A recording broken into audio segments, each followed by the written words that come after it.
pledge allegiance to the flag of the United States of America and to the republic for which it stands, one nation, under God, indivisible, with liberty and justice for all.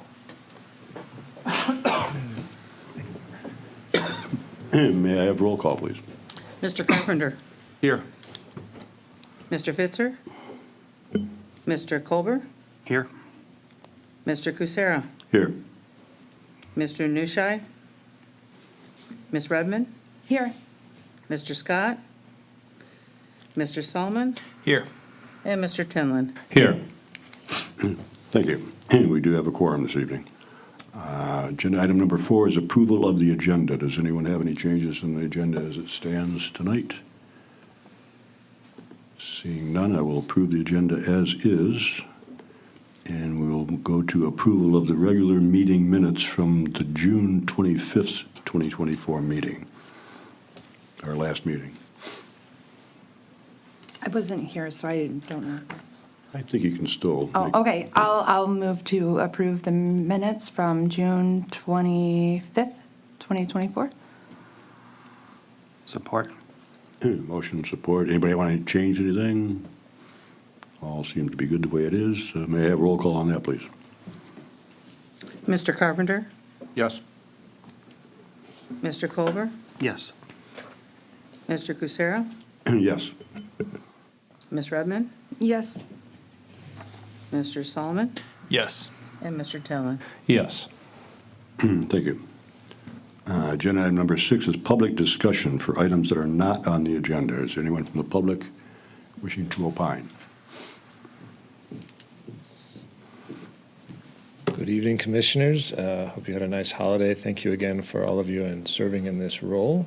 Very grateful. My topic of inquiry today has to do with short-term rental ordinances and the zoning for it. I've seen this brought up here a few times. I've seen it brought up a few times at council. And the conclusion is usually, yes, we should have a joint review. We should talk about that. And then it gets assigned to Nick Stempnitz, the assistant city manager, and it seemingly doesn't happen. So, time keeps passing on, and definitely many residents, myself included, are increasingly concerned about the lack of protections for residents. And I don't know if it's by design or by accident that this delay has occurred, but I would be very grateful if you would consider making a motion to deliberately resolve to have it on the next agenda so that a date is scheduled, and it can be as simple as having it next planning commission and just invite council to come, and if they don't come, they don't come, but if you could make some effort to bring it up. I know there are a lot of residents that do want to express their feelings on it, and to address this concern, it would be greatly appreciated. Again, thank you so much for all you're doing. Thank you. Anyone else in public? Seeing none, I will then close public comment. And we'll move on to agenda item number 7, which is a public hearing and consideration of a zoning ordinance amendment, Chapter 34, Article 10, Section 34-3-11, balconies in the city center district. Fall Planning Commission, we created the text amendment language for this balcony amendment, and it's about as simple as it gets. It's that C, balconies shall not extend into a public right-of-way. So, happy to answer any questions, but I think that was generally what PC wanted at that first meeting in June, if I recall correctly. So this is a public hearing, correct, on that? Right. So the new language would just replace the other C with this C? Is there a reason why the format is the way it is? The format, I mean, you're here. The form, so I'm bringing up the original ordinance here as we speak. I'm sorry. The balconies. So is the balconies replacing language, or is it? You're going to taking replace out item C, right, with the language? It's taking out the language that allowed it to protrude into the public right away. Yep. Yep. So on public, like on our next public hearing, is there Oh, this should be it, I believe. We do one public hearing. Oh, just the one? Then it goes on. Oh, to right, council does the council, right? two. Yeah, exactly. Right. And council has a public hearing. Okay. And will they see it in that same format, or will they just see the new proposed with a red line kind of thing? They'd see the amending ordinance and the red line memo. Okay. So they get both of them. And I think we were all in agreement that we don't want things over our sidewalks, so that's why we made the change we did. Any further comments? I'll open this up for public comment, seeing as a time for public comment. Public? Just, I read the memo that Joe put together. Thank you for that. It just was unclear to me what the exact definition of the right-of-way is and what the setback would be, because like the most contemporary example of concern was the PNC potential project where the balcony was directly over the sidewalk, but you know, Ace Hardware has a balcony that's somewhat offset. I would imagine that doesn't, or not Ace Hardware, excuse me, the Clausonian. But like, is there some defined setback that expresses what is too close, you know, or too high or whatever? Yeah, thank you. They would have been approved under our previous There's no overhang. code. I don't believe there's an overhang of the sidewalk. I think he was just talking about a setback from the line in general, even if it was not overhanging. No, it's just the district setback, which is the Yeah. property line. And the right-of-way is the public property. So it's usually the sidewalk and the street. Sometimes there is a strip of grass between the street and the sidewalk. That would also be part of the right-of-way. The strip of grass would be a right-of-way, even if it's on the property? Not on the property. If it's between the sidewalk and the street, it would be part of the right-of-way. Oh, sidewalk in the street. Yeah. Gotcha. Okay, then, no one else in public, I will close public hearing on this. Do we Real- need to make a motion to send this on to council from here? Yes. Can I ask one more clarifying question, since that made my brain think other ways?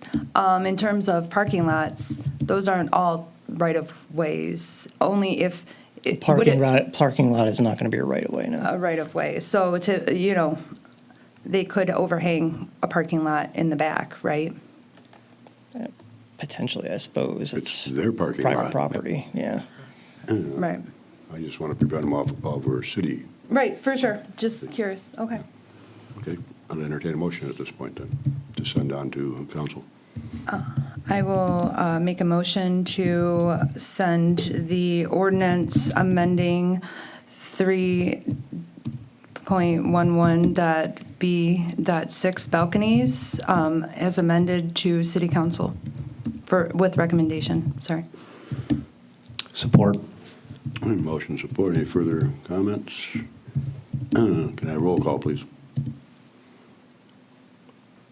Mr. Colbert? Yes. Mr. Kucera? Yes. Ms. Redmond? Yes. Mr. Solomon? Yes. Mr. Tinlin? Yes. And Mr. Carpenter? Yes. So that goes on to council. They will have a public hearing, and they have to have 2 readings before it becomes, That's correct. They do 2 hearings of every ordinance amendment that comes to them. okay, I'm glad we got that one through. Okay, then, agenda item number 8 is a public hearing and consideration of a zoning ordinance amendment, Chapter 34, Article X, Section 34-6.5, which is public hearing signage. Right. And just like with the other one, they'll get both the red line version and the amending ordinance for the final language at council.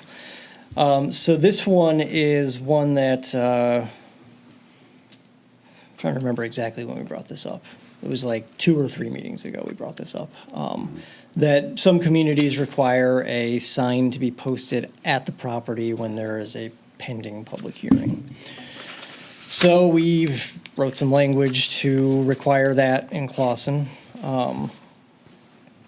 And it's pretty straightforward. It's all new language. It's actually a new section of the zoning ordinance, 6.5. So it goes with the other development procedures. And basically, anytime an application for development requires a public hearing, the city is going to post and the applicant is going to maintain a notice sign provided by the city of Clawson in a conspicuous place on the subject property. The sign is going to be posted a minimum of 15 days prior to the date of the hearing and has to be removed the day after final action occurs.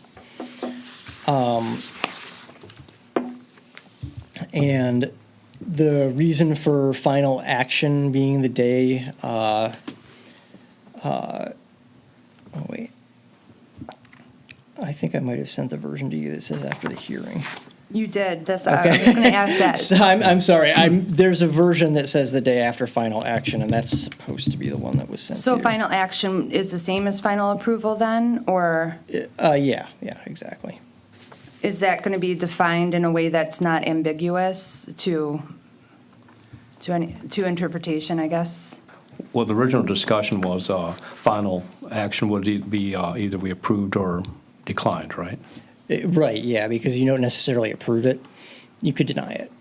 So, Right. so your action is going to be either to approve or deny.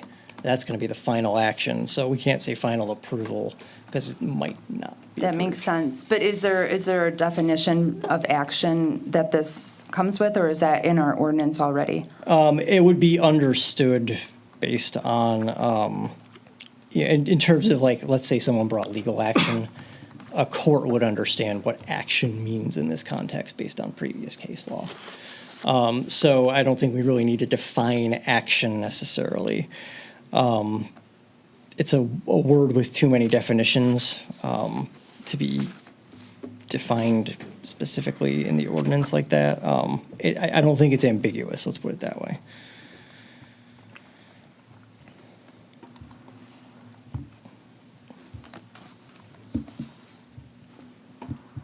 Any further questions for Joe? Well, just because maybe I'm misunderstanding, but okay, so let's say we have a PUD come in front of us and the planning commission's final action might be a denial, but the city council's. That's not the final action. Okay, City so the final council's got action is the final action there. of the city. Same with a rezoning, yeah, exactly. Okay. Yep.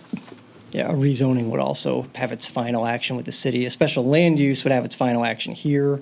A variance would have its final action at the zoning board of appeals. Gotcha, okay. Yep. And then the other thing in that paragraph there is that last time we discussed having a sign on each frontage of the property. So if it fronts on 3 streets, we do have some of those, it would have a sign on each of those 3 streets. If it fronts on 2, it would have 2 signs. If it fronts on 1, it would have 1 sign. We kept the signs out of the corner clearance area. We also kind of made a little provision in case you have a lot where the sign can't be stuck in the ground, that it can be placed on a wall, because a lot of our downtown properties, the whole property is quite literally a building. So you're going to have to put it on the wall in that case. And then we're also noting that that's not counted toward your amount of signage otherwise permitted by the sign ordinance while it's out there. It's in addition to the signage that you get under our sign ordinance. And we haven't determined the size of the sign yet, right? Nick did include in the packet that he sent a mock-up, and I believe, hang on one second. I don't know the specs offhand. I have the 2 draft copies, but I don't know the actual finished size. One thing that kind of bothers me, I noticed on Facebook here last week, the Clawson Police posted a picture of their new car, and on the side of it is this Clawson logo, like this logo here. Mm-hmm. And I don't know what's going through the changes, but this thing has been changed drastically over the years. It's becoming more of a stick figure, I think, than it was in the past. I think somebody's getting kind of creative with our city logo. So I don't know who to complain to about that. I don't know. I guess maybe, Nick will watch this, so maybe he can. I mean, the figure out items what's are there, going the on trees, there. the houses, the church, and the drugstore, but it's becoming almost cartoonish look to me as to what it used to be in the past. Now, it's possible it was re-rendered at some point. I'm not sure. Yeah, probably AI or something. Okay. It would have like 6 trunks on the tree if that was. All right, this is a public hearing, so I will open it to the public. Does the public have any comments on signage? Seeing none, I will then close public comment and entertain a motion. I still struggle with the size thing, like you said. Sizing, yeah. Yeah, I do feel like that should be defined, because, but, I will make a motion to take to city council, our sign ordinance as, well, with the amendments that Joe pointed out. Is that something With I the need? final action language, yeah. Yeah, with the final action language. And make a motion to take to city council with a recommendation for approval. Support. Motion support. Any other additions or changes? And we all know the size is going to be questionable, but we can figure that out at some later point. May I have roll call on that, please?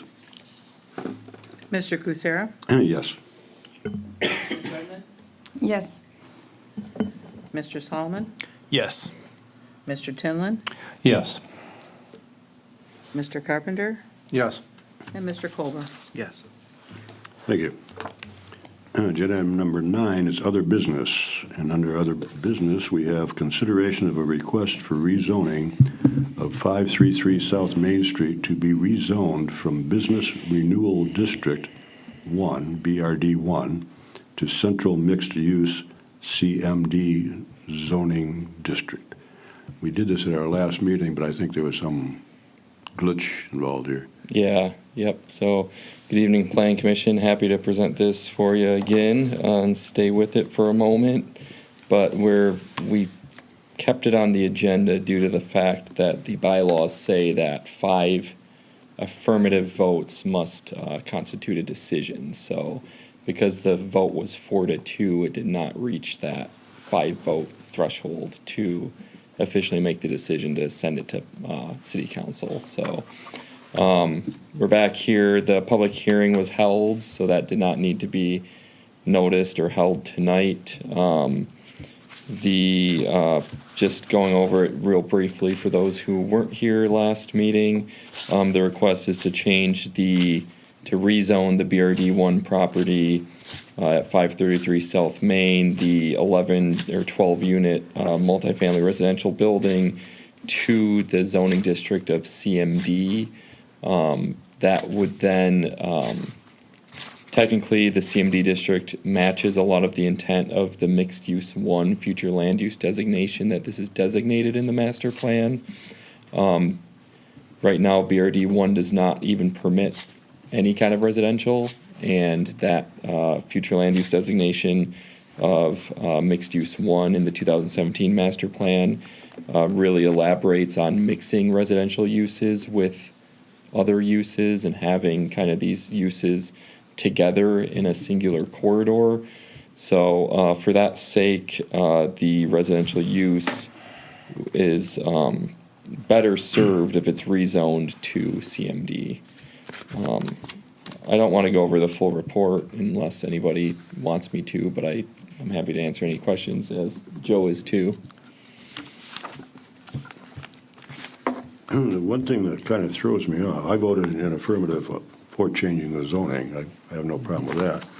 But looking through the packet, the rezoning application to change it from BRD1 to CMD, proposed use of property is a multifamily development with parking at ground level and dwelling units above. And then item 3 says, proposed buildings to be constructed, in parens, if applicable. And it says 3-story building proposed, as well as improvements to the existing site, including off-street parking.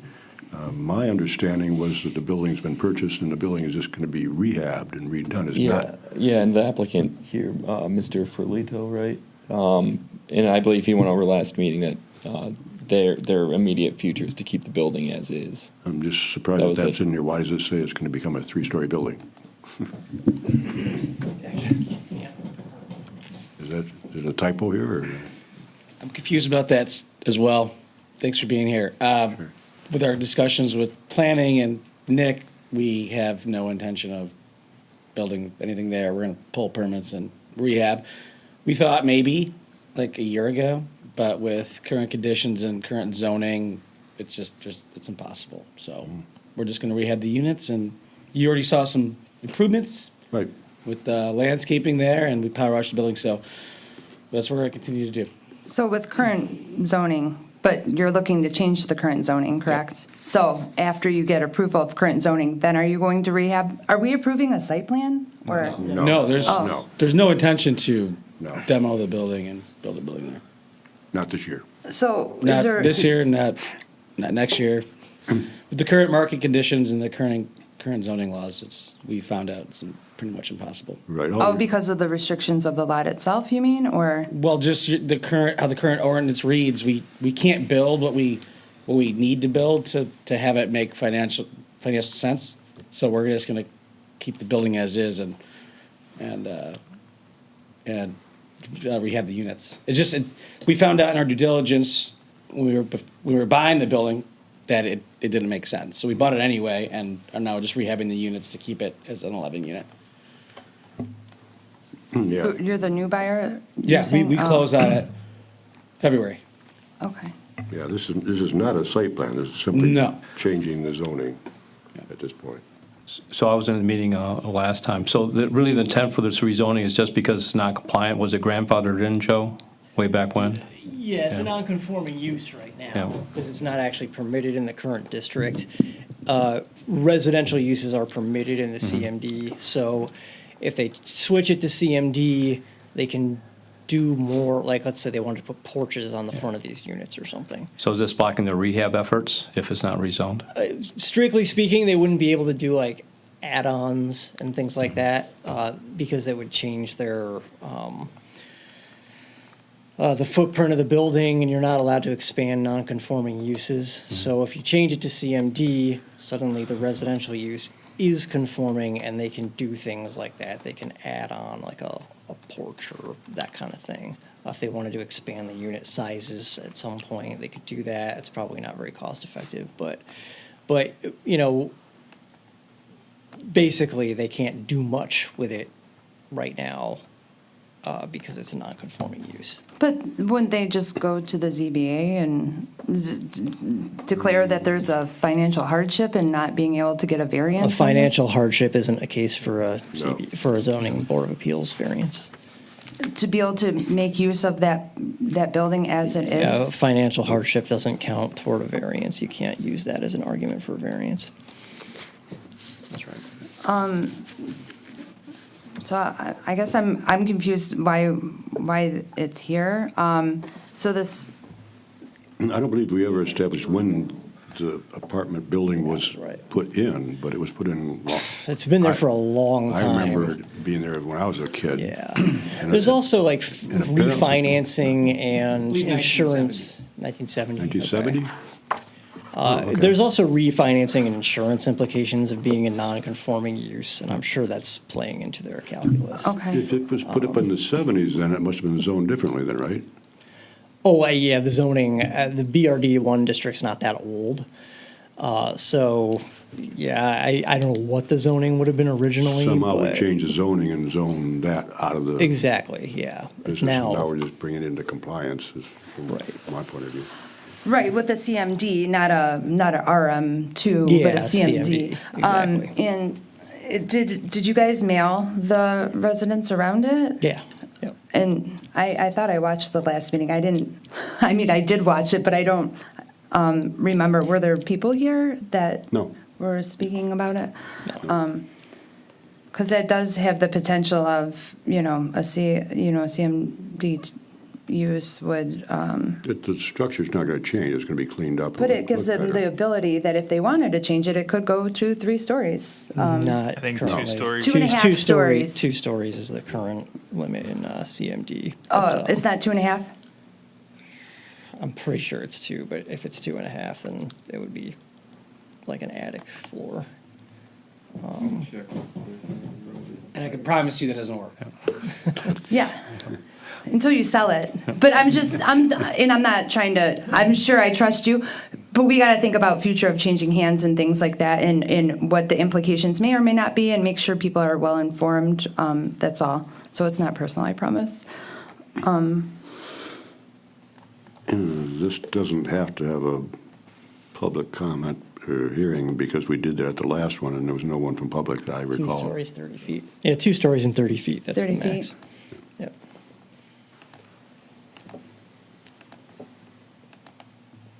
Which is actually the same as the BRD one. Can I ask a question of Mr. Carpenter? Because I think you voted against it. I know Mr. Nushai did as well, but he's not here. Just want to get your perspective. I watched the recording in full. Yeah. I understood kind of the difference in opinions based on I what just- it allows yeah. for future development. Yeah, no. Is that your reasoning? I just thought that it wasn't really a good case for why he was asking for it, if he didn't have any intention to change it, really. Okay. Any further questions, comments? And I would entertain a motion then to approve this.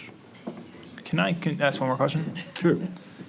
Just for clarity's sake, since we have the applicant here, Joe made a comment that the reason that you want to make this change despite no plans of changing the building itself is because it's difficult for financing or other reasons. Can you clarify that? So there's actually a few reasons. So on the banking side, yes, we have the letter, but if the building burns down or there's a material issue with the building, I won't be able to do anything with it. I have to knock it down, and then I can't rebuild it. That's really the main reason. And when you go for your permanent financing, they don't love that it's not a conforming use when you're going to Fannie or Freddie, even though we'd stay with the local bank with this, but it just makes it harder for us to operate. It puts us in a box more than we're comfortable with. So anytime we purchase a building with a non-conforming use, we always come up and make it conforming, or try to at least. It's just Okay. good business practice. Yeah, appreciate that. I would entertain a motion then. So I'll make the motion then. I move the proposed rezoning of 523 South Main Street from a BRD-1 to a CMD be recommended to City Council for the denial due to, am I doing the right one here? Yeah. For denial? No. Oh, yeah. I'll stay there, I'm sorry. Recommend to City Council for their consideration, For their approval. for the approval. Motion, do I have support? I mean, I'll support it. With that said, I don't think I'm going to vote for it, especially with all the changes we have going on with our master plan at this time, and I don't know. I don't see So I'll where this support. affects our master plan. Well, it doesn't, but I mean, like, it seems a little bit spot zony to me. I don't love. Be careful talking about spot zoning, Okay. because there's an actual judicial test for that, and this doesn't meet it. So Okay, it's 100% not spot zoning. Okay. I just want to be very clear I'm not about that. talking official Joe term spot zone. Yeah. That said, It's literally an extension of a neighboring district, so it can't be spot zoning. Yeah, I guess my only Official. concern was the residential behind it. But if we haven't heard from residents and they were notified, then I guess that alleviates my immediate concern. Yeah.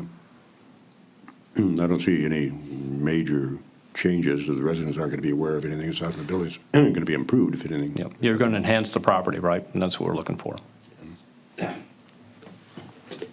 Yes. Okay, any further questions, comments? Yeah, I guess if you're enhancing the property, do they need to come in front of planning commission to enhance this property? Not for landscaping. No. That's all landscaping? That's what they've done so far, yeah. Okay. Okay, if we're done with questions, I have a motion and I have support. May I have roll call, please? Ms. Redmond? No. Mr. Solomon? Yes.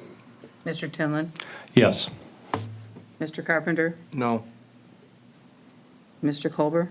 Yes. Mr. Kucera? Yes. So that's the same result. Did that give us the 5 No. votes needed? No, we still 4-2. have 4. You need 5 I need 5. make the decision. So what's the next step then? Do we have to wait and bring it back on the agenda? Yeah. No. On the planning commission stands. It should be in a few weeks. Yeah, I mean, it has to remain on the table. If you resubmitted the application with your actual intentions, I'd feel more comfortable. But the fact that we're basing this on of something that's completely different from the application, I'm just a little leery on what you'll actually do once you get approved. So it's like right now, the application's for what, 3-story, even though that's not even, It's not even permitted. yeah, that's not even permitted. Municipal, yeah. That's not happening. All we're doing is changing the zoning right now. If he decides to But I tear guess the I just- building down and start over, that's a site plan. That's a completely different ballgame we're in then. I guess I'm just uncomfortable with how it's being presented and what the intentions actually are. I'd rather it just be real. If Yeah. it's something you're gonna sell and wanna do something with, then. So even if we sold it, they still wouldn't be able to build it. Right. So like, I don't even know who put the application together, because I didn't do it. I don't even know why it's there, to be honest. So, we'd like to pull some permits and renovate the units, but I can come back here with a fresh application that says 0 on it, and then we'll just come back. Not gonna- I assume that's the only option at this point in time is, Right. we're not holding you up on anything right now, though. Just rehabs. Yeah. Yeah, we won't pull permits until we get the zoning changed. And what's stopping you from rehabbing? I mean, you're within your right as of right now. We don't feel comfortable with doing it. Okay. With doing the interior rehab or the landscaping? Yeah, because we're just not gonna dump more money into the building to rehab, because it's expensive, it's 25, 30 grand a unit. And we might have to combine one, because there's 2 really small, really bad basement units in there. So we don't wanna do any of that until we have the right zoning. You're still legal non-conforming though, so everything how you're operating right now is, Right, which is Correct. fine, but if there's a material issue with the building, and we have to demo it because of a fire or a casualty, we lose all those funds. So it's interesting time in development world and land ownership world, as you guys know. So we don't need to take the unnecessary risk until we get, full support from you guys. So, thank you. Thank you.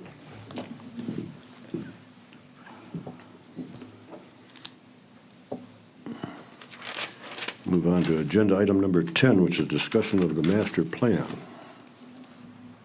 I just have something short tonight. I want to ask you some questions about the corridors that we had under, 'cause during discussion at the last meeting I was at. I just wasn't real clear on where the planning commission sat on, in particular, the inclusion of residential uses in the West 14-mile North Main corridors. And I just want to just clear my doubts about where the planning commission sits on those things tonight so that I can finish the chapter and give it to you.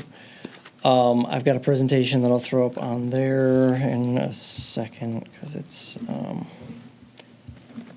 just going to take me a second to get into the meeting.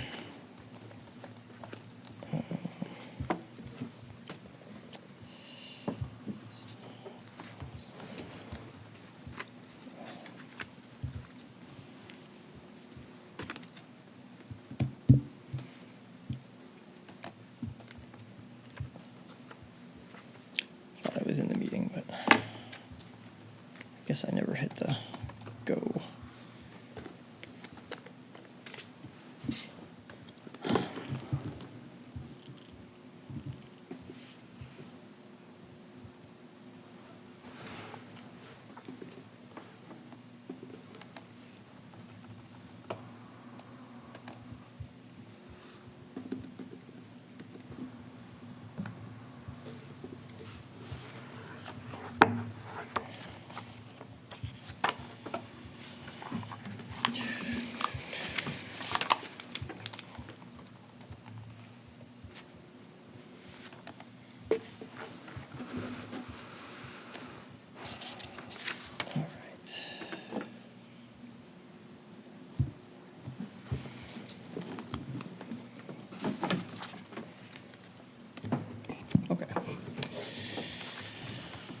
All right, so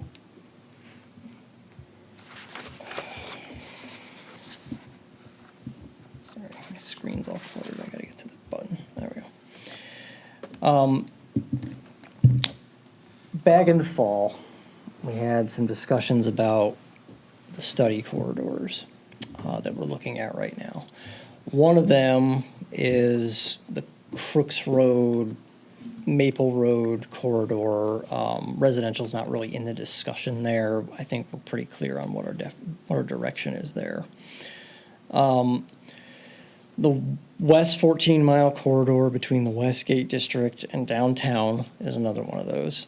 Currently, that's designated mixed use, one on the existing future land use map.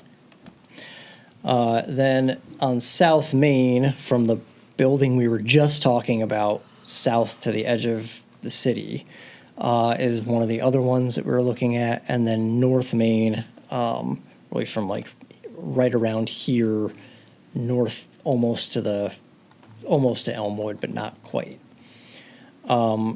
Where there's currently office zoning on the zoning map, and that's the other portion of that study area. So when we talked about it in the fall, we talked about how that mixed use works in practice, and it could be that you just have a mix of uses in the corridor, which is what you have now. You have a bunch of different things going on there, but it's all different zoning districts with different regulations and different permitted uses.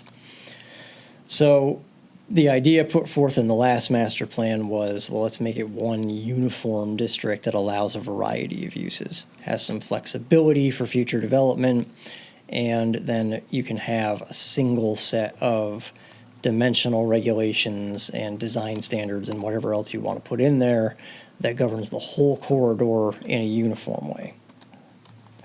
So we had talked about residential in kind of more general terms, I guess, as one of the uses in that mix. Right now, there's a little bit of RM1 zoning in the corridor. The RM2 parcel that the big tower's on is not under consideration. And then last time we started talking about it, there seemed to be some kind of just disagreement on, what actually should be going in that corridor in those three areas in terms of residential. So I wanted to talk about what we actually want to include in a recommended future land use category. So I'm going to talk a little bit about, I'm sure you've probably heard this term, missing middle housing. I'm going to go through a few types, and I'm just going to try to gauge the Planning Commission's opinion on each of those in these contexts, so that when we bring you a draft chapter, I can be comfortable that it matches what you actually are looking for. And we're grouping all three of those corridors together. If you want to treat them differently, you're free to treat them differently. For the purposes of what you're presenting, are we Exactly. treating them all one or not? Like I said, if you want to treat them differently, we can treat them differently in terms of what we're looking at tonight. So they don't have to be uniform. I have on the draft future land use map, the North Main portion and the West 14-mile portion are the same designation on the draft future land use map. The South Main portion is a different designation. That's the And are current you BRD sharing that land with us, district. what you have it designated as, or? Right now, it's mixed use 1 and mixed use 2. That's what it is on the draft future land use map. That's what we were looking at last time when this came up. But did you define the mixed use, or is that what you're looking for? That's what I'm looking to do tonight. I'm looking to see what we're comfortable with in terms of residential uses in those corridors. Because last time it was not clear to me, and I don't want to put together a final draft that, Well, and I do isn't heading recall in the that, direction. but the problem is there was no definition for a mixed use 1 and a mixed use 2, so I don't know how we're supposed to give an opinion on it well, without. I can't define it until we talk about the residential uses that that you're comfortable I think putting in Joe's it. saying that he has not yet defined it. Exactly. Like it's our opinion. on how Exactly. to So I'm define it. trying to get your Okay. opinion tonight so that I can define it.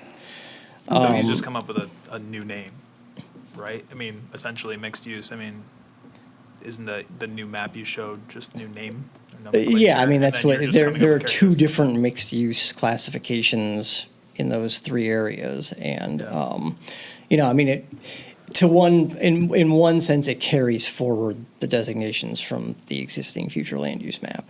But I want to actually drill down and define what that actually means more than the current master plan does. Joe, can you define those areas for me real quick as we're going over it so I can look at the map, the zoning map? Yeah, Is this the map you provided on May 22nd? it is the map I Okay. provided on May 22nd, yeah. I don't have Which that. I can bring up if you want.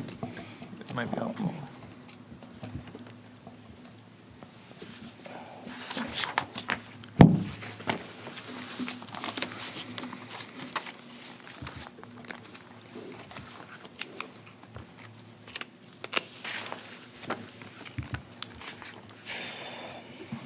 I gotta dig it out. I don't have access to my server, so I gotta find it where I put it on my computer. If Tinlin wants to give me the streets, I can just go from there. He's even color-coded it for you. Yeah, it's I'll just write down, yeah. I'll just jot streets, that's cool. Washington to, I can give you the streets. Oh, okay.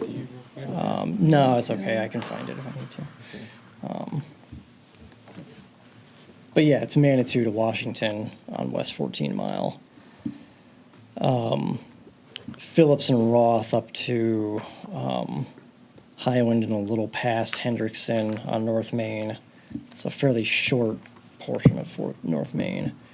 And then on South Main, it is, as I said before, the street that the site we were just talking about, which is just north of Gladwin, south to the edge of the city limits there. And then it would be also Nakota south to the city limit. The city limit doesn't quite align with Woodside Road.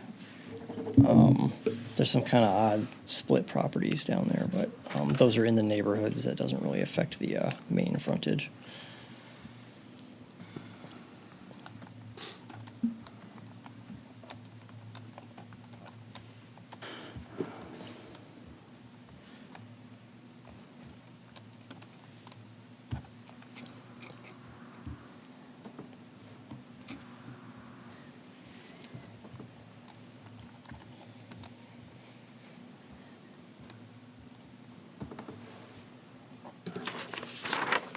Can you pass that back?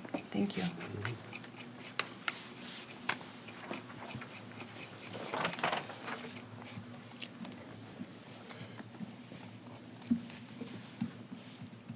But basically, so missing middle housing's been in the conversation for a while now. It was defined first, the term was coined by a guy named Dan Paralek. He's with a company called Opticos Design. Opticos Design is very heavily associated with the new urbanist movement, which is kind of there's actually a Congress for New Urbanism, but basically what they are kind of an advocacy group for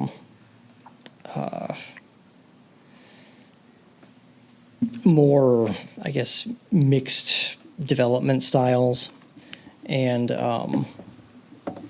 they define missing middle housing as achieving kind of medium density yields with high quality marketable options between the scales of single family detached homes and apartment buildings.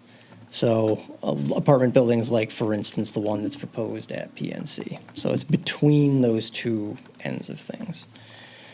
The intent of the missing middle category is that they meet the specific needs of shifting demographics and new market demand. They diversify the housing stock. They're viewed as missing because very few of them have been built since the early 40s due to regulatory constraints. We basically zoned them out. They were once extremely common. It was very, very common to build duplexes and fourplexes and row houses at one point in our history. In the mid-20th century, that basically stopped because we decided that we wanted apartments here and single-family detached homes here, and there was really not much in between that we were permitting in most of our zoning ordinances. So I'm going to go through the types, and I just want to hear what you think about each of these types in the context of these three areas that we're discussing. So the first type is row houses. This is, you know, on the one hand, it's a traditional housing style. It's extremely common in Europe, very common on the East Coast, from little towns like Geneva, New York, to big cities like Philadelphia and Boston. Hasn't been built much because it's regulated out of most communities in the last 70 years. So this is one type of housing that we could potentially look at. I'm going to go through everything that's been kind of laid out as part of the missing middle here in this presentation, and I want to know, okay, is this something that we think is this a type that we think fits in any of these corridors? Is this something that just isn't really a fit? What is that even, what are those classified? Is that like a attached condo? Would that- It is. that They're be- almost always owned, and they're similar to townhomes in that sense, in that they share common walls with their neighboring units, and they're typically owner occupied, or owned separately, I should say, because you could own it and then rent it out to someone, of course, but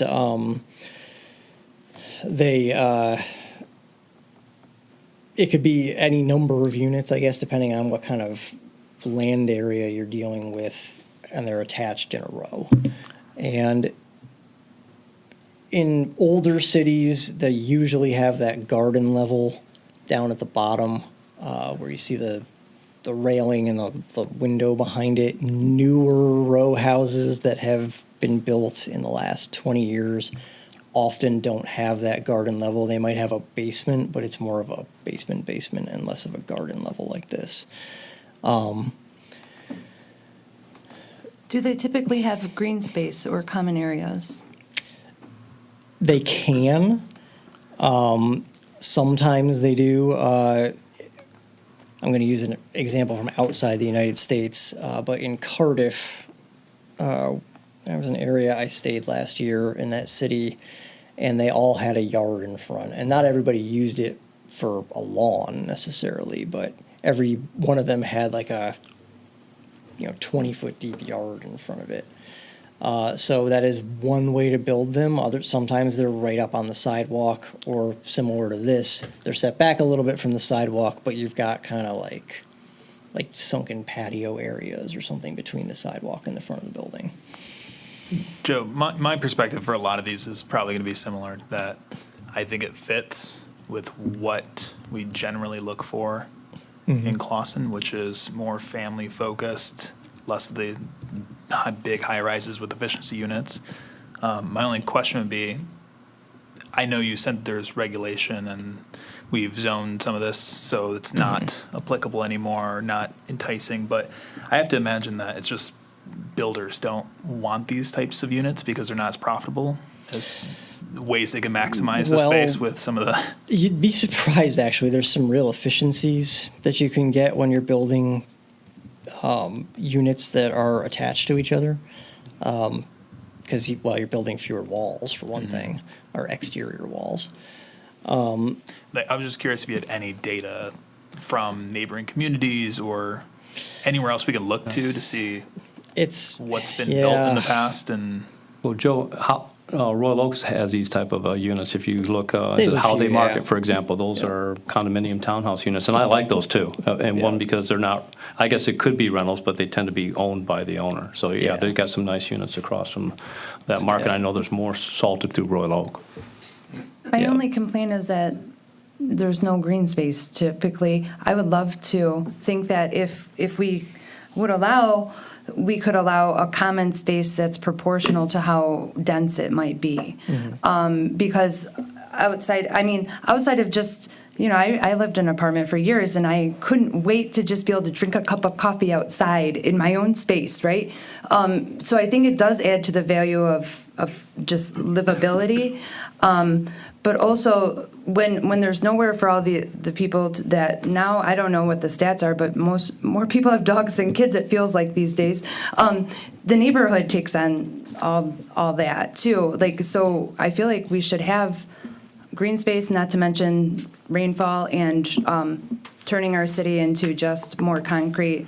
I'm totally with you. I just think that the area that we're looking at, there's just not a lot of green space today. So if you're redeveloping that, how do you incorporate that is my question. Or how do we put that in the language in some way Yeah, for I don't future know. development? If I can interrupt. So I was involved with a project similar to this in Northville, downtown Northville. And we ended up putting, every rooftop had a terrace on it. It was really cool. I mean, it was, but the problem we had with that was zoning was the stairwell going up there. They consider that a structure. So as it reads right now, we're 2 stories, right? So that would have to be amended as well in order to accommodate some type of rooftop terrace. And that was really neat. I mean, it was the footprint of each unit. So most of them had artificial turf.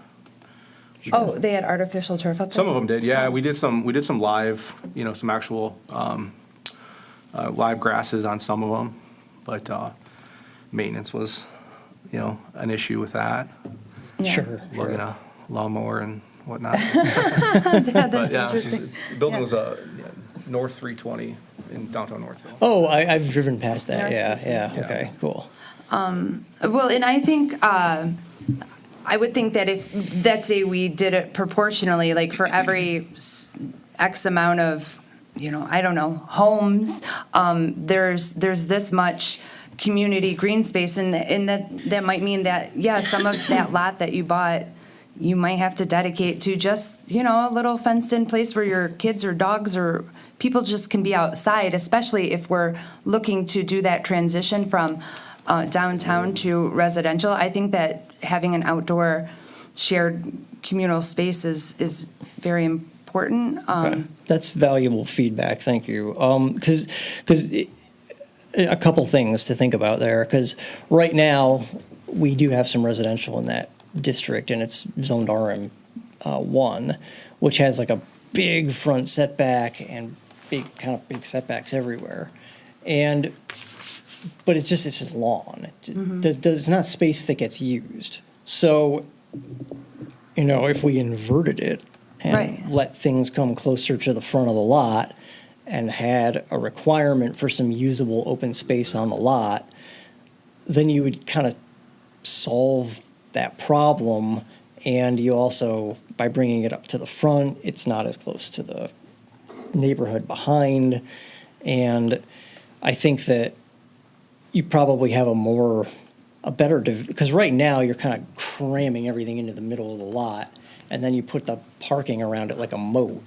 And I think Nobody you'd feels have some private more outside either, right? Right. Because you're just like in the main road. Yeah. Exactly. And I think you'd have more, I think developers would feel like they have more versatility in that kind of scheme than they do right now, where they're really kind of packed into the middle of the lot. All right, yeah, I think that, yes, we can definitely call for some sort of ratio of unit to usable open space. And obviously, we don't have to figure out what that ratio is right now, because this is the plan. If we create a zoning district, then we got to actually figure out what the ratio is. But calling for that ratio to exist in whatever district is developed, I think is a really good recommendation for the plan to make. And that could apply to all of the types that we're about to look at. And your opinions, as Josh indicated, might not necessarily vary a lot from one to the other, but there might be ones you like more than others too. So like the next one is townhomes, which is very similar to row houses. This is a development that's in Farmington Hills. I don't know if you know where the little theater on 12 Mile is. There's like a really nice little theater in a barn on 12 Mile, and this is right next door to it. I don't know exactly how many units in there are in there. There's a lot of acreage, so they've got quite a few units. But I thought they did a fairly nice job with the townhomes in terms of style. A lot of townhome developments, I remember when I was first looking for a home in Illinois, North Chicago suburbs, a lot of the townhome developments we went into, like every building in there was the same exact siding and brown. And this one does a nice job of differentiating each unit with its own color. It kind of pops a little bit when you're driving by it. It's like, oh, wow, that actually looks really nice. So I was thinking from an architectural and design standpoint, if we're going to have attached units, this kind of thing where you've got some sort of visual distinction between the units might be something that we want to look at calling for when you've got more than a couple of units strung together side by side. Because I think it also has the visual effect of diminishing the scale because you're not looking at one big block of the same color and materials. It's clearly multiple units and items. And Joe, do these tend to be owned or are they rented? These are owned, and typically townhomes are owned. I think that's a theme I hear a lot too. Just we are building a lot of apartments, and Yep. the choice would be more condo townhouses that have home ownership versus a rental unit. Right, yeah, because that's the thing is we can't require ownership, but we can encourage it with the types that we're looking at, right? Right. Well, and I've, just from my experience, you probably know this already, but like if there's a complex like that, like a townhome, if there's so many that are rented out, there's banks that won't even like actually lend on them. So there is certain outside restrictions on that as well.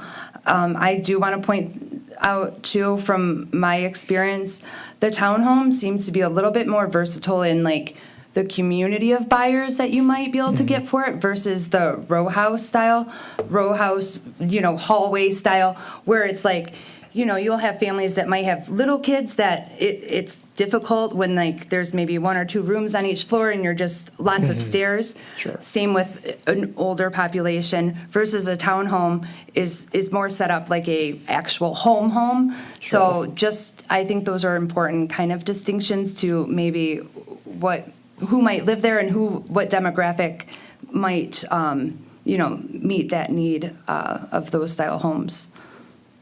Okay. Your thoughts? Okay. This is a somewhat different type of thing. This is in Sheboygan, Wisconsin. It's 4 units in this building. So we're looking at multiplex here. This is 2 to 4 units. There's a second category. So 2 units obviously would be a duplex. And then 4 units is, 4 units. And I think the key here from a design perspective is that you're trying to create, a sense of harmony. You're trying to keep the scale digestible. At a glance, maybe it only looks like one house. Maybe if you've got more than 3 units, it might be hard to conceal the scale a little bit. But at any rate, the idea is that you're trying to make it look residential. A lot of this development in particular had this sort of almost like Queen Anne Cape style appearance to all the units, but it was, I don't know, maybe 20 or 30 buildings like this, something like that. Obviously, we don't have anywhere near the land to do a development like that, but you might get 2 of these, let's say, on a lot, if you had the right size lot in one of our corridors. So that's sort of a different way of treating it. These often are owned in a condominium style, and they also could be rented. There was a real estate listing when we were visiting there for these, and the units on top were 3-bedroom units, and the units on the bottom were 2-bedroom units in these buildings. You can get a mortgage on those too. Yes, yeah. Joe, so can I go off on a, my concern when this was brought in front of us was the changing over of, especially through Westgate. I get that there's a lot of little things there and, but those are also like our mom and pop kind of places. And I do believe that those are a little bit kind of what Clausen's all about. Like I know that there's a lot of opportunity there with the big lots and the empty parking lots, but also I don't want to see all of that bulldozed to be just housing either, because I mean, that's kind of like Clausen, right? I love those little unique buildings. So I didn't like the wholesale, like, because if there's the ability to take all these, different, we've got so many different zones here, and I'm sure that it's Right. aggravating from a zoning standpoint, but that allows for like an eclectic kind of grouping of uses and businesses, and that's who Clausen is. To change them all into like a one uniform kind of use without a commercial liner would essentially mean that they're gone. And where do they go? Then we're just like a city of just houses. And I don't love that. But that's just my opinion. So you'd like to see more of like a CMD? I mean, yeah, well, and that's why I was really curious about what obviously I know row houses, we're not going to put commercial below, right? But, Sure. But I didn't know if there was a way that we could maybe scale certain transitions back, or I mean, I don't even know what the right answer is. I don't have an idea in mind, but it just would be, in 20 years, if all those districts are, the row houses and that, we've got nothing left but housing. So I don't know the answer, I guess. Right. That's a really accelerated timeline. I would be surprised if in 100 years this transitioned from any one use to any other use. But But I guess maybe it's just the real estate. I mean, you think of best case scenario, worst case scenario, and you always want to take that worst case scenario, especially in planning, into consideration. Just like in, short-term rentals, like, well, we only have 4, but like that's planned for worst case scenario. We should plan for that. So yeah, you're probably right. No, we're not going to wipe out all of Clausen's mom and pop businesses in the next decade, but like this is a long-term vision, and we're supposed to be thinking long-term, and supposed to be like those are still important, little shops. Sure. So I skipped ahead a few to live work, because I'm just thinking about, like, let's say I own the old, it used to be Motor City Barbell. What is it now? I can't remember what's in there now, but it was Motor City Barbell. It's one of those cool little buildings. It's old machine shop kind of things, right up to the street there. If I wanted to put an apartment on top of it, I can't do that now. yeah, But if I could put an apartment on top of it, all of a sudden I live and I work in the same place. I'm only paying for 1 lot as opposed to 2. That might make my long-term viability a lot stronger. So is that something that we'd be interested in, is allowing people to kind of go up from where they are right now with perhaps a unit on top? look, I'm not the end-all be-all, but that to me is more conducive to accommodating both, and I think that would add to the viability of the city, the downtown-esqueness. So obviously, as we move towards city center, I think that's definitely more appropriate, just my opinion. And then we'd be able to kind of save the mom and pop feel too, right? Right, yeah, Yeah. and that's exactly kind of what I'm talking about. We actually, there's a stamp shop on 12 Mile in Berkeley. You may have driven past it. I'd be surprised if anybody's gone in it, but I don't know that I've ever seen anybody go in it. But that guy just built an apartment on top of the back of his store, and it's something that just was recently enabled by Berkeley via zoning, and that's kind of what we'd be looking at doing here, is allowing people to do that, to make that kind of modification that maybe kind of brings their whole life together under one roof and allows those businesses to, perhaps have a future that, that one of the things that Live Work does is we've been calling the use artisan manufacturing. But if you've got pottery workshop on the ground floor and you live above it and you have a gallery in the front, that's the kind of like all-in-one thing that allows really unique little businesses to kind of thrive in an area. And if you get several of those in a row where people are kind of working where they live, and you could get a whole bunch of those little really unique things strung together, and it sort of becomes like a district and a destination at that point when you have a few of them together. I agree. So my main contention would be, say, like, maybe we just don't have two options to choose from. Maybe we kind of keep a few different out there where we have a little bit more ability to, like, be intentional about maybe mixed one does allow the row houses or does allow the work-live thing. So I agree with that. I just didn't like the wholesale of, like, this whole zone's going to be all done over into, like, row houses. But allowing us to kind of, and this is just me, if you guys feel differently, but allowing us to kind of separate it a little bit more to where it's conducive to that density, I think would make me feel a little bit better about it. I mean, it's currently kind of like that, where it is segmented. And I do agree with you. If you were to change the zoning, that's the only thing really safeguarding it from all being knocked down, or the current owners from selling it off or something to a developer. I mean, there's definitely more. It's more lucrative to build residential than to keep a small machine shop or small, business in play. So I do agree with you on that. But yeah, so how it is right now, I mean, it does.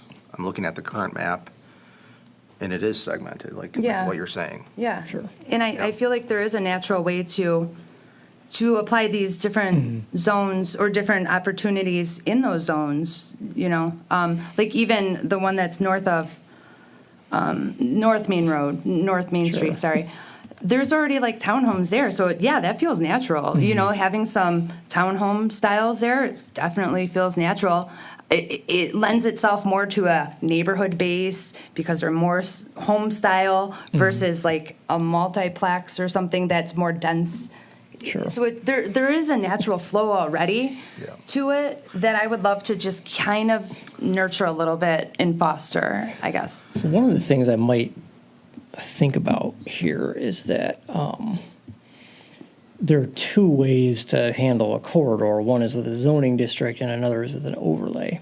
So you might think about, you have a mix of zoning districts there. You might think about using an overlay that perhaps does some of the architectural things that we're talking about and slots the types that we were just talking about in the right places, but doesn't necessarily just completely go down the corridor with a new zoning district. It respects some of the underlying things that are already there and then adds to it with other options, basically. So that's maybe a structure that we should think about calling out in the plan, as opposed to just, we're going to do a new district, right? You were talking about shared spaces before. There are two types that I've got in here that I wanted to point out. One is a courtyard. I think this, on North Main in particular, I think this kind of is appealing for particularly that one large vacant lot.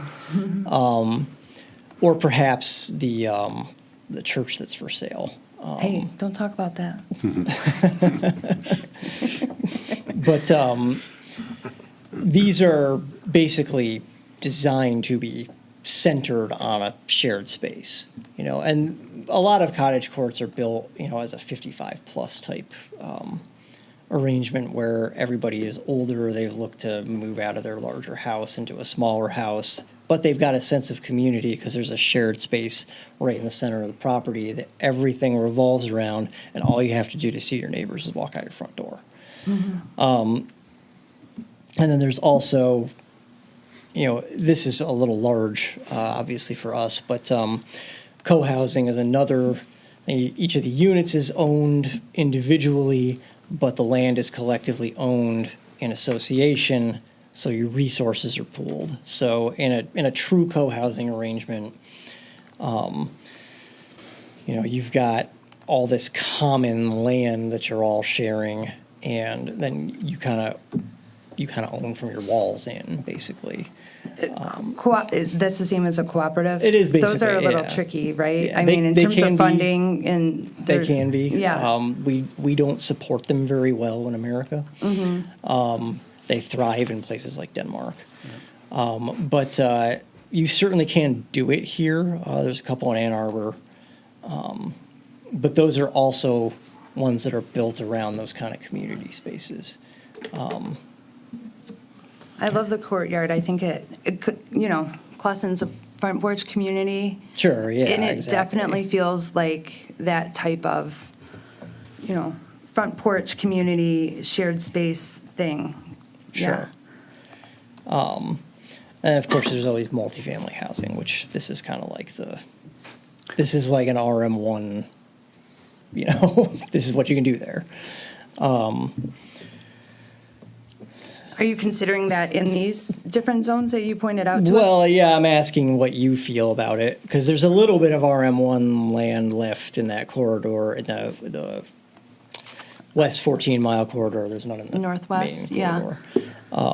And is that something you want to keep, or do you want to try to move more toward the missing middle stuff that we were just talking about? I feel like missing middle, that's we just have a ton of. I mean, is it conducive to like the row housing type? And that is some of those little mom and pop there, isn't it? In that RM1, it's between Bywood. It's where the single-family homes are for the Oh, most okay. part. And those, of course, have marketability issues being on a main Yep. road. There's still a considerable amount of like vacant land and like the. There is. So, has the city of Clawson like reached out to the owners and like asked why? What's stopping them from developing? I mean, maybe they can provide some insight on what's holding them. Without, Or is it just they're waiting for it to be all RM1? without addressing any particular property owner, there's been discussions with several of them about providing additional parking for underparked properties on land that they're just not using right now, and there's been a lot of very hard no's to that for reasons that I have no idea why. And the biggest properties that are not currently doing anything in that corridor, from what we can tell from the discussions that we've had, it is inertia more than anything else. It's just a lack of desire to do anything with the land. I don't know that it would make any difference what it was zoned as far as a couple of those particular properties. We've had discussions with a few of those landowners, and there just seems to be very little. I mean, for one thing, the tax burden for just holding on to that property it's just not very burdensome. So I don't think they feel a lot of financial pressure. And for whatever reason, they're just very attached to their Are you talking in the Westgate RM1, kind of that It's, portion we're yeah, it's talking? on the More- north more side of south, really. 14 There's Mile. that lot I got it, there. that There's big a open lot over there, I've noticed, yeah. There's a couple pretty decent sized vacant Yeah. lots, By and Renshaw. One of the Renshaw. large parcels is up for change, though, on Main Street, off of, was that Fisher Quarter Roth? on Main Street. 'Cause it's currently, yeah, I think you have it proposed as, I think it's RM1 on the future, or the proposed. It's currently office service. Yeah, office service is on the current future land use map, and we're trying to go to a different designation. But earlier you hit on, I think, one of the things that I needed to kind of separate that from the west 14-mile corridor in my mind. And I think that maybe we need 3 designations. And, because North Main is its own thing, and we got to treat it like its own thing. And, you know, office zoning is just not that, it's not that practical at this moment in time. Perhaps at some point in the future, it will become practical again. And I don't think that we should remove the possibility of doing office development in any of these places. It's permitted in all of them right now. And I think we need to allow it to still be permitted, but we need to permit other things or it's just going to stagnate because no one's building that kind of stuff, especially that small office development right now. It's just not happening. Joe, did we answer your original question, though, about multifamily housing? I heard from one person anyway, and I guess I got to hear from the rest of you. Is it? Can we scale it just, you know, some lots I know are just begged to be developed that way. They're not going to build a single-family home on that. So, Right. But is there a way we can make that less desirable? I mean, leave it open, but we are building a lot, I think. Sure.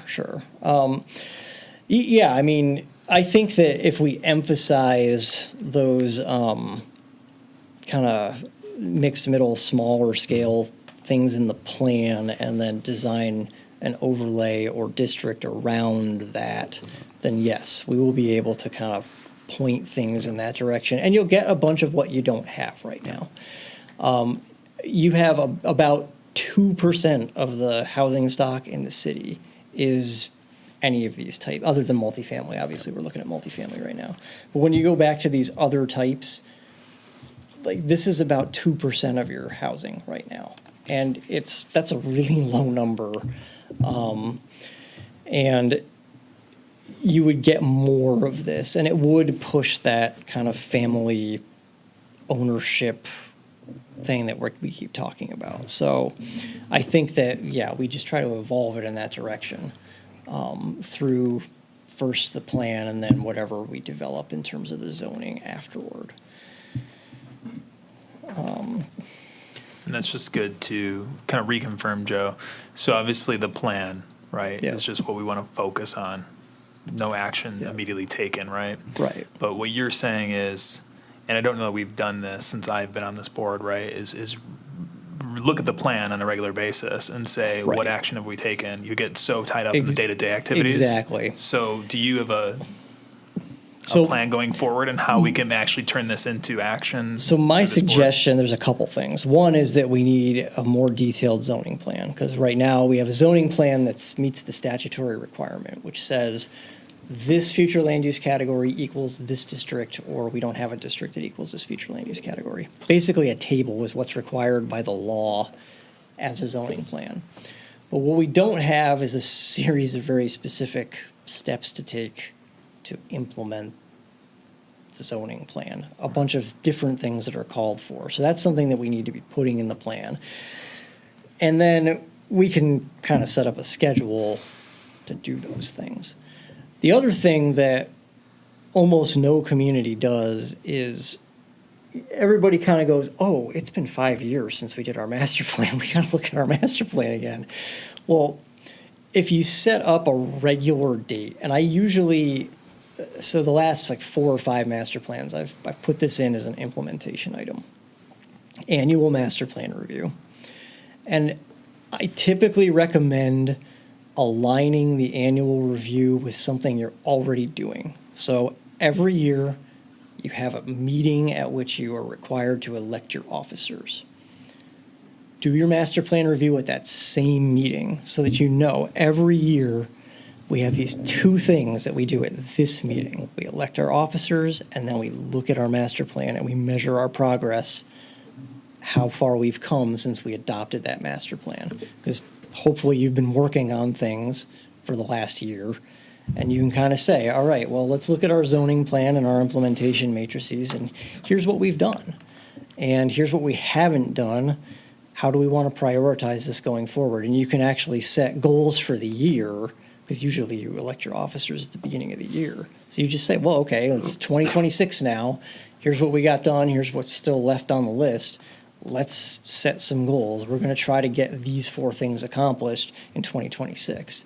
And it's a rare thing for a community to have that kind of schedule. But if you institutionalize it, then you get things done on your master plan.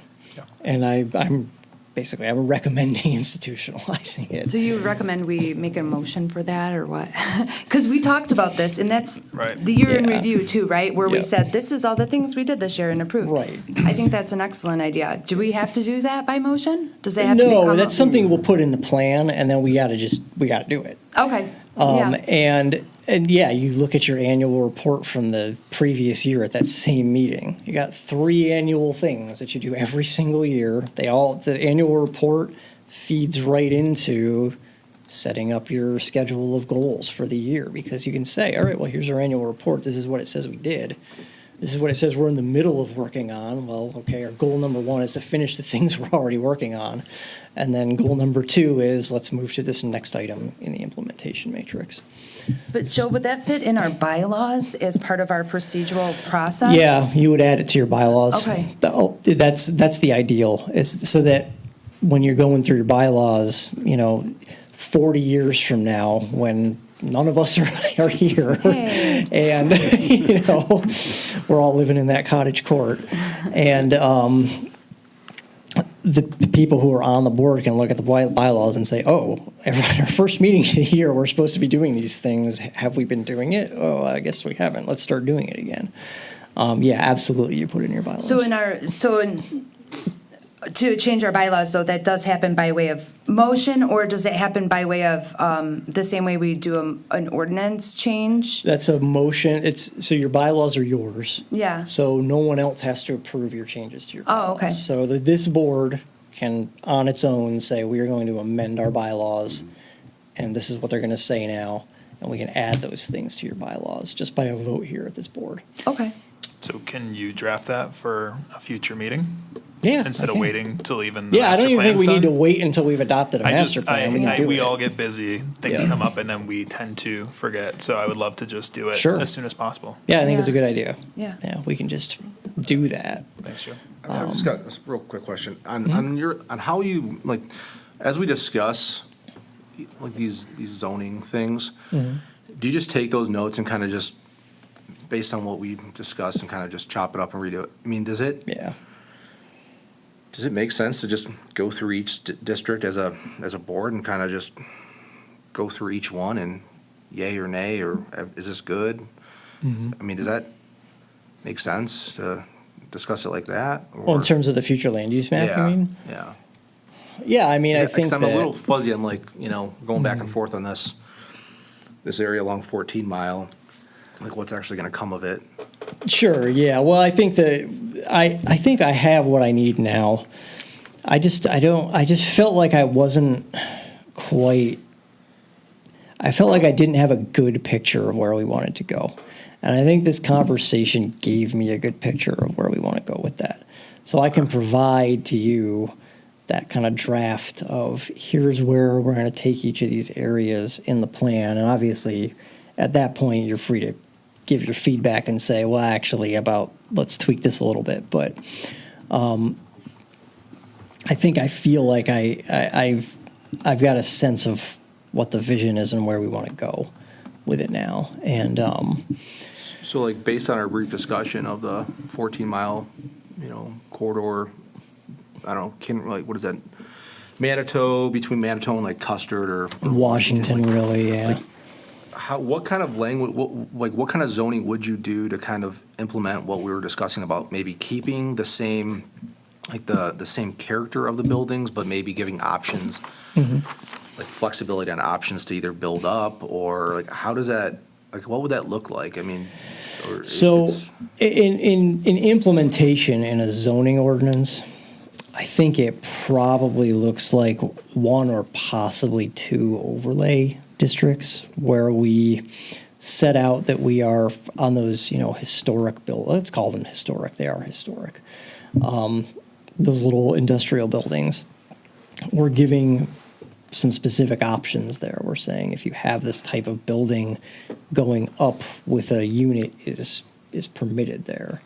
But we're also, calling out the housing types that we were talking about and kind of putting those where we feel like they ought to go, and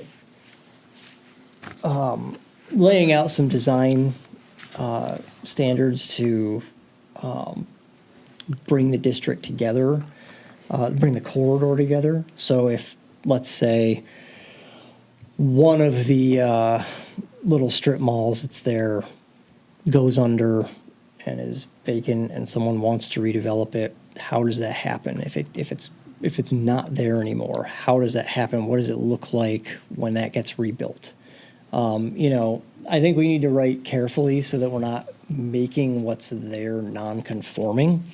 I don't want to do that because right now those are all perfectly viable little strip malls. They've got a few vacancies in a couple of them, but not many, really. I mean, they're pretty full, especially on the south side. So we want to be cautious about how we do it. We don't want to suddenly make something non-conforming like the gentleman who was here earlier who has a non-conforming use that he's bought. And, I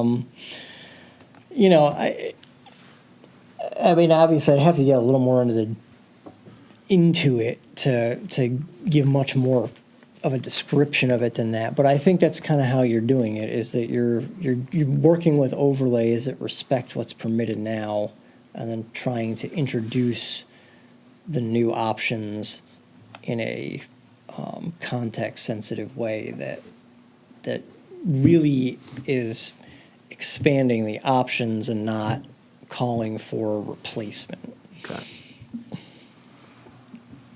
Thank you. Joe, and I don't want to go down a rabbit hole here, but has there ever been talks of what's holding us up from those deep lots that just are empty parking lots? Has anyone ever thought, and this isn't a full thought, I don't know all the ramifications, so don't come for me, but like giving them opportunity to actually split some of those lots for parking purposes? Like, is there a way for them to do that right now currently, to split a lot and say sell a portion for parking zoning purposes? Or There no? is, Okay. that could be done. We just haven't had any interest. Oh, okay. So it's already, Yeah. it's not something currently they can split their own lot? There's nothing that forbids them There's from doing nothing that? keeping them from doing it. Okay. There's no motivation to do that. Yeah, it's a lack of motivation that's really the culprit there. It's not any regulatory hurdle that's standing in the way. Yeah, but I just didn't know if it was lucrative or not, right, for them? It might not be now. I don't know. I guess it's sort of like, particularly on West 14 Mile, those are sort of like in the back. Some of putting them, I'm commercial sure uses there's there. campers and stuff, and Yeah. they just act as Putting random commercial storage, but- uses there, but it just might not have much appeal because it doesn't have the frontage. Right, no, I was thinking just because the city was trying to get some extra city parking. I didn't know if there was. Yeah, no, we've tried. And you guys have offered lease terms or actual buyout terms, or do you know? It was more of a lease thing last I Okay. knew. That was a couple years ago now, but. I would be nervous on a lease too, I guess, though, because there's like encroachment and things like that, but I don't know. Yeah, but an actual purchase, that's a whole process through city council, so. That's true, yeah. So Joe, you have enough on the master plan to do those edits? Yeah, I do, yeah, thank you. I appreciate that.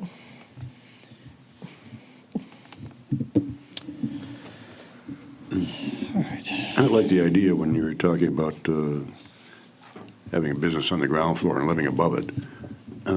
Main Street Liquor Store over here, the fellow just passed away last year. He used to live above that store. Oh, sure. Biscuits and Gravy here, that used to be Mr. and Mrs. Shaw. It was a penny candy store when I was a kid, and they lived above it Yeah. for a long time. Yep.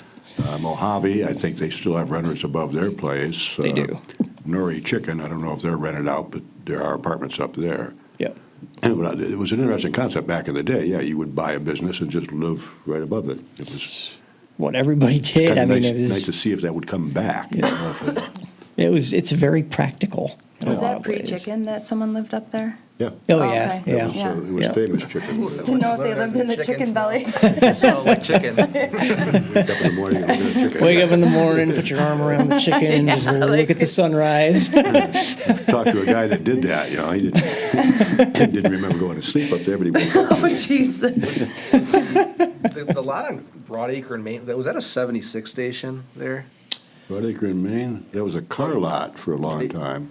Broadacre in Maine, right next to the cleaners. Yeah, that was a car lot That- for quite a while. The gas station was right on the corner itself. There was Yeah, a Texaco at the corner where the Pizza Hut was. Yeah. Yeah, that was a Texaco like 80 years ago or And something. then there's a big real estate house that was there for a long time, and then it was a car lot. Yeah, there's pictures at the Historical Society, has pictures of it. Yep. That's been vacant for, Yeah. 30 years plus. Yeah. The historical societies here and in Berkeley have like a really interesting catalogs of all the kit homes that are dotted around town too. It's kind of amazing how many of them are. Just order your house from a Sears catalog and build I it. always find that amazing. Like you and your uncle just build a house on the weekend. Like, sure. I'm like, Comes in the mail. could you Piece at imagine? a Yeah, time. the train just drops off all the logs and, yeah, okay, yeah. I couldn't do it. Okay, does that conclude our discussion of the master plan? It does, thank got you. nothing to go on? For sure, I'd be like, How about a planner's report? I don't think I had anything else. It's out of battery anyway, so I'll just put it in there. Yeah, I don't think I had anything else, thank you. Okay, and then on staff report and training opportunities, one thing, it's on our listing of training opportunities online, and the ordinances that we updated, the wall height requirements, that's going through. As our public discussed this evening, and other people are discussing online, we have to do something about this short-term rentals. And here it says, short-term rental. It was discussed during the March 12th PC meeting, additional discussions during the April 9th meeting, joint workshop to be scheduled. I cannot speak for administration. However, I'm going to speak for administration. They are working on scheduling that. I do not know what the time frame is. As far as I understand, it's supposed to be sometime in the next month. That's where I last knew it stood. That's the same feeling, impression I'm getting, but I'm wondering if, can I make a motion tonight? Can we make a motion to? yeah, do it. To encourage administration to set a date for that, for the joint meeting. I mean, we've been talking about it, and I keep maybe there's legal reasons that they don't have all the information as they want to present to us, but it's not that big of a deal to get this commission together with the council. And let's get this thing done. We've been at this for a long time.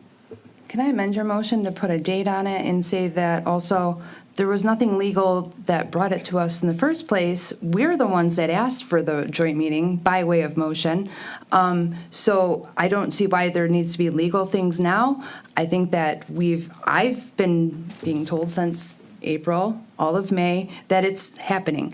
So I would love if you would amend your motion to include a set by date, like we need to have a joint meeting set by a date. If you're not amenable to that, that's Go ahead and add a date. Within 30 days or something like that? Yeah. Or do you- Yeah.